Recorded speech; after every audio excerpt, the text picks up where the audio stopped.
बाळासाहेबांच्या तमाम शिवसैनिकांना तुमच्या ह्या अनिश गाढवेचा, बाळासाहेबांच्या लहानशा शिवसैनिकाचा आणि शिवसेनेच्या प्रवक्त्याचा मानाचा जय महाराष्ट्र।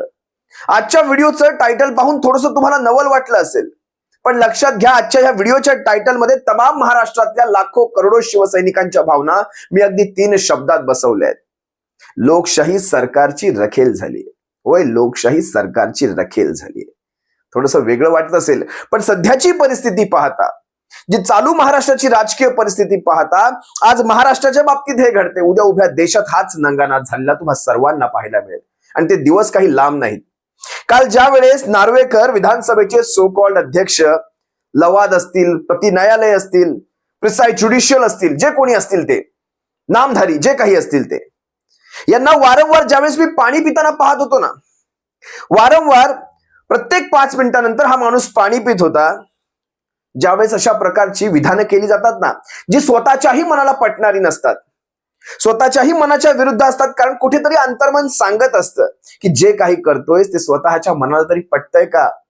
ज्या पक्षामध्ये हा नार्वेकर आधी होता, त्या नार्वेकराने आज स्वतःच्या पक्षाच्या एकेकाळच्या अध्यक्षाला किंवा पक्षप्रमुखाला तुम्ही पक्षप्रमुख होतात का, हाच प्रश्न विचारावा, अशी ती कालची परिस्थिती होती। तुम्ही आम्ही सर्वांनी पाहिली। असो, ज्यावेळेस वारंवार हे पाणी पिलं जात होतं, त्यानंतर मी तुम्हाला कालही सांगितलं, नार्वेकरांच्या अगदी मागेच एक व्यक्ती बसली होती, तिच्या पायातली ती हलती चप्पल आणि नार्वेकरांचं तोंड मला एकाच वेळी दिसत होतं। का कुणास ठाऊक, काय योगायोग असावा, आणि हा केवळ एक योगायोग आहे। ती हलती चप्पल आणि नार्वेकरांचा चेहरा एकत्रच दिसत होता।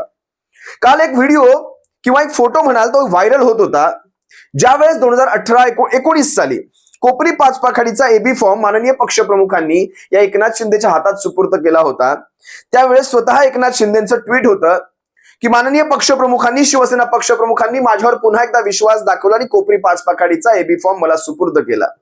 हे सगळं काय आहे, काय म्हणून तर म्हणालो, हे तीन शब्दात मी उभ्या महाराष्ट्रातल्या लाखो करोडो शिवसैनिकांच्या भावना त्या टायटल मध्ये बसवल्या। 3 शब्दात लोकशाही सरकारची रखेल झाली। तुम्हाला कालच्या निकारातल्या बऱ्याचशा गोष्टी मला आजही सांगायच्यात, कशाच्या आधारावर काय घडलं गेलं तुम्ही थोडक्यात लक्षात घ्या।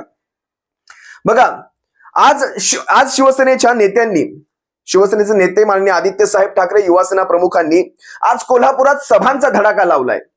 आज कोल्हापुरात सर्वत्र त्यांच्या नियोजित सभा होत आहेत। कालच्या निकालाचा कुठेही परिणाम या सगळ्यांवर झालेला नाही, आणि ही असते लिडरशिप। हे गरजेचं आहे। जे चाललंय ते ठीक आहे, कोर्ट कचेऱ्यांमध्ये आपण पाहून घेऊ, पण तळागाळामध्ये पक्ष नेणे, पक्षाची कामं पोहोचवणे, पक्षाच्या भूमिका पोहोचवणे हे गरजेचं असतं। एका उत्तम नेत्याने, एका मुरलेल्या नेत्याने हे अशा प्रकारचंच करावं, आणि ते आदित्य साहेब अगदी इमाने इतबारे करतायत। बघा, संपूर्ण महाराष्ट्राला माहित होतं निकाल काय लागणार आहे, आणि निकाल हा विरोधात लागणार आहे। संपूर्ण महाराष्ट्र आधीच सांगत होता, इथेच सरकारची आणि भाजपची हार झालेली आहे। मी बऱ्याच स्टेटमेंट घेतलेल्या आहेत, आज मी सगळं लिहून आणलेलं आहे तुमच्यासाठी। जिथे जनता अगोदरच सांगते हा निकाल विरोधात जाणार आहे, तिथेच सरकारची पर्यायाने भाजपची हार झालेली आहे। लोक या केसकडे एखाद्या चित्रपटासारखे पाहत आहेत। त्यात विलन हा भारतीय जनता पक्ष, विधानसभेचे अध्यक्ष असतील भारतीय जनता पक्ष असेल, आणि हिरोच्या भूमिकेत मात्र शिवसेना होती। आणि तुम्हाला माहिती आहे, हिंदी चित्रपटांची खासियत आहे ती, विलन सुरुवातीला खूप अत्याचार करतो। विलन बऱ्याचदा हिरोला मारताना दाखवतात, त्या फायटिंग सीन मध्ये हिरो मार खातो एकच पंच देतो, आणि तो जिव्हारी असतो, जागेवर खेळ खलास। असंच आहे, हिरो सुरुवातीला मार खातो, नंतर धुतो। आता अपात्र न करणं, बऱ्याच विश्लेषकांनी किंवा मीडियावाल्यांनी आपला एक नवीन जावई शोध लावलाय। अपात्र न करणं ही एक परतीची त्यांनी एक, मला वाटतं ती एक संधी ठेवलेली आहे, एक जागा शिल्लक ठेवलेली आहे। अपात्र न करणं कुणाला, शिवसेनेच्या आमदारांना किंवा खासदारांना।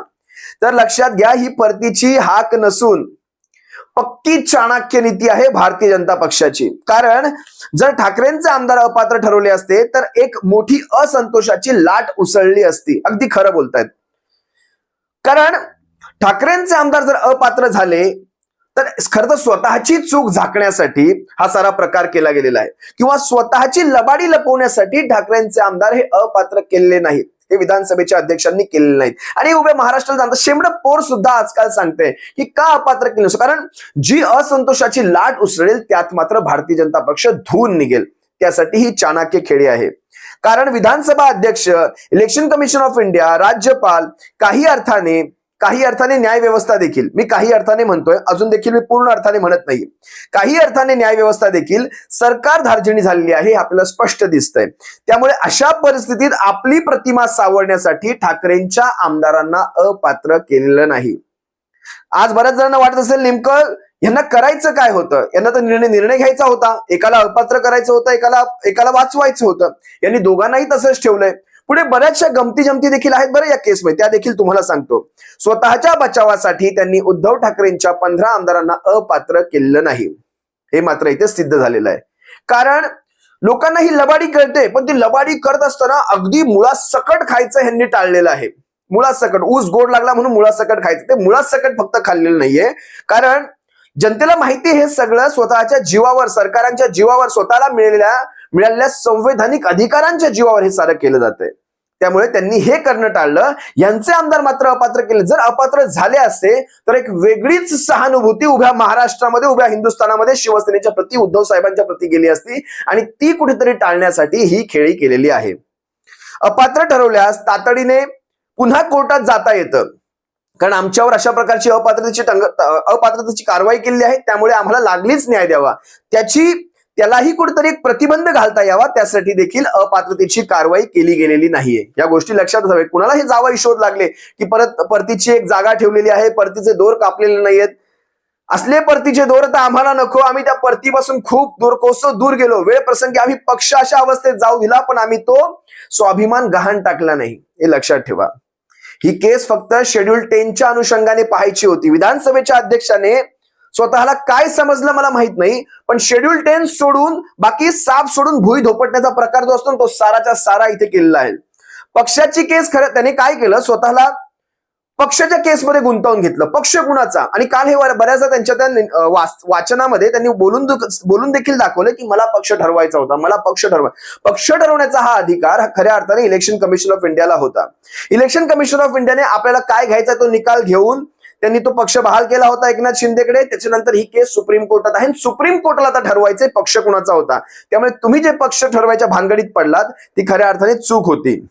आता ती केस सुप्रीम कोर्टात आहे, त्यामुळे नसत्या भानगडीत पडायची खऱ्या अर्थाने गरज नव्हती. शेड्यूल 10 यांना मुळात कळलंच नाही. विधानसभेच्या अध्यक्षांना शेड्यूल 10 वरच थांबायचं होतं. त्यांनी काय केलं, हा सबंध निकाल प्रोसिजरचा पार्ट करून टाकला. म्हणजे जास्तीत जास्त प्रोसिजरवर भर दिला. कधी आला, व्हिप कोणी दिला, किती वाजता दिला, कशावर दिला, अननोन नंबरवरून आला, अननोन ईमेल वरून आला, ह्या सगळ्यात शेड्यूल 10 मुळात अगदी क्रिस्टल क्लिअर आहे. शेड्यूल 10 म्हणतं 2/3 पेक्षा जास्त मर्जर, 2/3 पेक्षा कमी अपात्रता. शेड्यूल 10 मुळात स्प्लिट मान्य करत नाही. पक्षामध्ये 2 अंतर्गत गट मान्यच करत नाही, जे की एकदम शेवटी ज्यावेळेस हा निकाल संपला त्यावेळेस या माणसाने गमतीशीर, यांना कळतं की नाही मला माहित नाही, हे अशा कशा अवस्थेत लवाद होऊ शकतात, हे कसे काय म्हणतात त्याला, ते शब्दही मला नीट आठवत नाहीत. हे जे आहे समांतर न्यायालय, ही कशी बनतात हे म्हणतायत. शेवटी मी तुम्हाला सांगतो तो प्रसंग देखील यांनी काय सांगितलंय, पण यांना साधे साधे कायदे देखील समजत नाहीत. काल ते निकाल वाचन करत असताना कित्येक सोप्या शब्दांमध्ये हे नार्वेकर अडखळत होते. सोप्या शब्दांमध्ये स्प्लिट मान्य करत नाही, शेड्यूल 10 स्प्लिट मान्यच करत नाही. मग तुम्ही या बाकीच्या भानगडीत का पडलात, हा सगळ्यात मोठा प्रश्न. आणि ह्या सगळ्या गोष्टी मान्य सुप्रीम कोर्टामध्ये प्रूव्ह करायला जास्त काही तंगडतोड करावी लागणार नाहीये शिवसैनिकांना. व्हीप, नेतृत्व, घटना या सगळ्या चुकीच्या ठरवल्या गेल्या. ज्या सगळ्या मान्य सुप्रीम कोर्टाने वैध ठरवल्या होत्या त्या सगळ्या ह्यांनी चुकीच्या ठरवल्या आणि त्याच्या आधारावर निर्णय दिला. 2018ला अमेंडमेंट केलेली घटना वेब पोर्टलवर आहे. मला एक साधं उदाहरण द्या ना. जर अमेंडमेंटचा अर्थ काय मग नेमका, जर ज्या घटनेमध्ये ज्या काही दुरुस्त्या असतात, आता देशाच्या राज्यघटनेमध्ये दुरुस्त्या आहेत, तर आपल्या शिवसेनेच्या घटने नसू शकतात का? शिवसेनेच्या घटनेमध्ये 2018ला 23 जून बाळासाहेबांच्या जयंतीच्या दिवशी ज्या काही अमेंडमेंट केल्या गेल्या, राष्ट्रीय कार्यकारिणीच्या बैठकीमध्ये केल्या गेल्या, त्याची प्रोसिजर आहे सारी. अनिल देसाई साहेब तर आज तर 2-3 दिवस तर चांगल्या व्हायरल होत आहेत त्या प्रोसिजर साऱ्या. त्याच्यामध्ये बांदेकर साहेब, आदेश बांदेकर असतील, अनिल देसाई साहेब असतील, यांनी सगळं वाचून दाखवलेलं आहे. बाळकृष्ण जोशी आपले प्रिसिडिंग ऑफिसर होते, त्यांनी त्याला अनुमोदन दिलेलं आहे. या सगळ्याची प्रोसिजर अवेलेबल असताना 18ची अमेंडमेंट आम्हाला मिळाली नाही असं सांगणारं इलेक्शन कमिशन ऑफ इंडिया मग काय पोस्टमन आहे का, की आली घटना घेतली, तिथे पोर्टलवर अपलोड केली, संपला ह्यांचा. म्हणजे तुम्ही पोस्टमन आहात का? घ्यायचं तिथे अपलोड करायचं, सोडून द्यायचं. तुम्ही त्याच्या पुढे जाऊन ते व्हेरीफाय करणार आहात का? ते व्हेरीफाय करायचं काम कुणीच केलं नाही. मग ही जबाबदारी कुणाची होती? बरं, तुम्ही व्हेरीफाय केलं नाही याचा अर्थ तुम्ही आता आम्हाला अपात्र ठरवू शकत नाही, त्यासाठी आमची चुकी दाखवू शकत नाही. हा देखील एक कायदेशीर पेच प्रसंग इलेक्शन कमिशन ऑफ इंडियाच्या पुढे नक्कीच येणार आहे. ईसीआयने स्वीकारली, त्यानंतर घटना ईसीआयने स्वीकारली देखील. 2019ला उद्धव ठाकरेंच्याच नेतृत्वात निवडणुका देखील झाल्या. त्यांच्याच आदेशाने एबी फॉर्म वाटले गेले आणि आता विधिमंडळ पक्षाचे बलाबल पाहून आमदारांच्या हातात त्यांनी पक्ष सोपवला. हे कुठल्या कायद्यात बसतं? आणि ह्या सगळ्या गोष्टी इलेक्शन कमिशन ऑफ इंडियाला जड जाणार समजावताना माननीय सुप्रीम कोर्टामध्ये जो अधिकार विधानसभेच्या अध्यक्षांना मुळात नव्हताच, विधिमंडळाच्या बलाबलावर तुम्ही पक्ष कोणाचा ह्या गोष्टी ठरवताय. इलेक्शन कमिशन ऑफ इंडियाने देखील तीच चूक केली. तुम्ही देखील त्यांचीच री ओढत त्याचाच पुढचा भाग, पुढचा अंक दाखवलात, जे की सुप्रीम कोर्टाचे सक्त निर्देश होते. इलेक्शन कमिशन ऑफ इंडियाचा निर्णय हा वेगळा ठेवावा, तुम्ही तुमचे निर्णय हे वेगळे द्यावेत, तुमच्या पद्धतीने द्यावेत. तसं केलं गेलं नाही. इलेक्शन कमिशन ऑफ इंडियाने सांगितलेली 99चीच घटना तुम्ही ग्राह्य धरलीत आणि त्यांनीच ठरवलेला पक्ष हा तुम्ही देखील ग्राह्य मानलात. शेवटी आपल्याला माहिती आहे हे लवाद, हे विधानसभेचे अध्यक्ष, हे इलेक्शन कमिशन ऑफ इंडिया किंवा हे राज्यपाल. मग म्हणून तर आमचं टायटल एकदम चपखल बसतं इथे.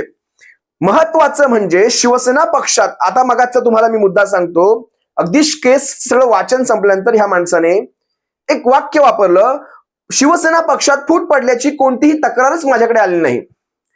आणि हे म्हणतायत हा पक्षाचा अंतर्गत मामला आहे, शेड्यूल 10चा हा भाग होत नाही. आता हे डोकं, सुपीक डोकं म्हणावं की काय म्हणावं, ह्या सगळ्या गोष्टींना मला तरी कळत नाही. शिवसैनिकांनो, तुम्ही ठरवा. मग जर साधं उदाहरण घ्या, जर हा शेड्यूल 10चा भाग नाही, हा पक्षांचा अंतर्गत मामला आहे, अंतर्गतच काही ही वादावादी असेल, तर मग आमच्याकडनं नाव चिन्ह का काढून घेण्यात आलं? मग हे नाव चिन्ह जसं एकनाथ शिंदेकडे आहे तसं आमच्याकडे राहायला हवं होतं, पण ते राहिलं नाही. अंतर्गत मामला आहे ना, मग दोघांकडेही राहू द्या. तसं झालं नाही. या सगळ्या स्वतःला पाहिजे तेवढ्याच गोष्टी घेण्यात आल्या. कोर्टाचा अपमान करून, कोर्टाचे निर्देश धुडकवून हा सगळा निर्णय घेण्यात आलेला आहे. जून 2022 ते जून 2023 ते आता जून 2024 पण येईल. जवळपास आतापर्यंत 2.5 वर्ष झाली. या 2.5 वर्षाच्या काळामध्ये एक गोष्ट मात्र इथे उल्लेख करावा लागेल. या 2.5 वर्षाच्या काळामध्ये ही अनधिकृत सरकार स्थिर स्थावर होऊ दिली गेली. स्थिर स्थावर होऊ दिली गेली. यांना मजबूत होऊ दिलं गेलं. यांना जितकं शक्य होईल तितका मूळ पक्षाला त्रास देण्याचा प्रयत्न झाला. ह्या सरकारांना, अनधिकृत ह्या गटातटांना स्थिर स्थावर होऊ दिलं गेलं. सगळीकडनं राजकीय संरक्षण दिलं गेलं, कायद्यांचं संरक्षण दिलं गेलं. यांच्यातल्या साध्या नगरसेवकाच्या मागे सुद्धा 5 ते 6 कमांडो फिरतात. हा पैसा कुणाचा? तुमच्या माझ्या खिशातला हा पैसा, तुमच्या माझ्या करातला हा पैसा. यांच्यातला एखादा साधा पदाधिकारी देखील 5 ते 6 कमांडो घेऊन फिरतो. या गोष्टी तुम्ही लक्षात घ्या शिवसैनिकांना. उद्या जर हे 40 आमदार जर पडले, ज्यांच्या जीवावर हे सरकार देऊ केलंय किंवा हा पक्ष नाव चिन्ह देऊ केलंय, जर हे पडले तर त्यावेळेस इलेक्शन कमिशन ऑफ इंडिया पुन्हा ते नाव चिन्ह फिरवणार. त्यावेळेस समजा शिवसेनेच्या उद्धव बाळासाहेब ठाकरे आमचा जो आहे पक्ष, याचे समजा 140 आमदार जर निवडून आले तर मग हे पुन्हा नाव चिन्ह फिरवणार. आणि जर असं फिरवणार असतील तर मग तुम्ही काय करताय? तुमच्याकडे काही पथ्य आहेत की नाही? तुमच्याकडे काही त्याची प्रमाण आहेत की नाही? या गोष्टींचा विचार करायला हवा. पक्षांतर बंदी कायदा हा शब्दच आता मुळात मला वाटतं कालबाह्य, बाद करावा. पक्षांतर बंदी, कारण एक काळ असा होता, बाबासाहेबांना खरंच हे टघे एवढे माहीत नसावेत कदाचित, की ह्या असे इतके उच्च दर्जाचे टघे पैदा होतील की जे 2, 3, 4 आमदार नाही आता फोडणार. पूर्वी असायचं 2 आमदार फुटले, 1 आमदार फुटला. आता पक्ष फोडले जात आहेत. आता पक्षच संपलं. हे 2-3 आमदार तो जमाना संपला, कालबाह्य झालं हे. आता पक्षफोड कायदा किंवा पक्षफोड बंदी कायदा किंवा पक्ष वाचवा कायदा, असे काहीतरी कायदे अंमलात आणावे लागतील. शेड्यूल 10 वगैरे बाद झालं. कालच्या ह्या निकालावरून जर सुप्रीम कोर्टामध्ये ह्या केसचा बरोबर निकाल लागला नाही तर मात्र हे सगळं बाद. माझं टायटल पुन्हा इथे चपकल बसतं, लोकशाही सरकारची रखेल झाली. लक्षात घ्या. पक्ष बचाव कायदा, पक्षफोड कायदा आणावे लागतील. पक्षांतर बंदी कायदा आता कालबाह्य झालेला आहे. बाबासाहेबांना खरंच त्या काळात ह्या सगळ्या गोष्टी माहीत नसाव्यात. त्यामुळे आता तुमच्या सर्वांसमोर आहे शिवसैनिकांना, जे चाललंय ते सारी परिस्थिती तुमच्या सर्वांसमोर आहे. लक्षात घ्या. एकाने इलेक्शन कमिशन ऑफ इंडियाने नाव चिन्ह देऊ केलं, बरोबर. आपण का म्हणतो ह्या प्रति हे जे घटनात्मक अधिकार मिळालेल्या ज्या ह्या संस्था आहेत, इलेक्शन कमिशन ऑफ इंडिया असेल विधानसभेचे अध्यक्ष असतील, राज्यपालांनी काय केलं? सरकारच देऊ केलं. म्हणजे जिथे ती ही चाचणी बोलवायलाच नको हवी होती, बहुमत चाचणी, तिथे ती चाचणी बोलावली. विधानसभेच्या अध्यक्षांनी काल आपला भलताच निकाल देऊन टाकला. इलेक्शन कमिशन ऑफ इंडियावर ज्यावेळेस स्टे होता तोपर्यंत सगळं काही ठीक चाललं होतं. जसा स्टे उठला तसं यांनी नाव चिन्ह पहिल्यांदा देऊन टाकलं.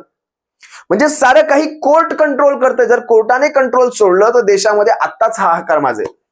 त्यामुळे अजूनही कोर्टाकडनं माफक अपेक्षा आहेत की दादांनो, भावांनो, इलेक्शन कमिशन ऑफ इंडिया संपली आमच्या नजरेतनं, विधानसभेचे अध्यक्ष आमच्या नजरेतून संपलेत, त्यानंतर ह्या सगळ्या राज्यपाल, ह्या सगळ्या गोष्टी संपल्या. आता काय ती नजर तुमच्यावर आहे. तुम्ही मात्र आमचं संरक्षण करावं. नाहीतर जनतेच्या न्यायालयात तर आम्ही आहोतच, पण का कुणास ठाऊक माहित नाही कुठे शिवसैनिकांचा तोल सुटेल. कारण काल महाराष्ट्रभर उद्रेक पाहायला मिळत होता, पण अजूनही शिवसैनिक कंट्रोलमध्ये आहे. कुठे शिवसैनिकांचा कसा तोल सुटेल आम्हाला अजूनही माहित नाही. तुर्तास तुमची रजा घेतो शिवसैनिकांनो. काळजी घ्या आणि पक्षाचं काम तळागाळापर्यंत पोहोचवत राहा. 2 तारखेला शिवसेनेच्या नावाची आणि चिन्हाची जी निकाल लागणार आहे किंवा ती सुनावणीला येणार आहे नावा चिन्हाचा, त्याच्याकडे आपलं मात्र विशेष लक्ष असेल. जय महाराष्ट्र.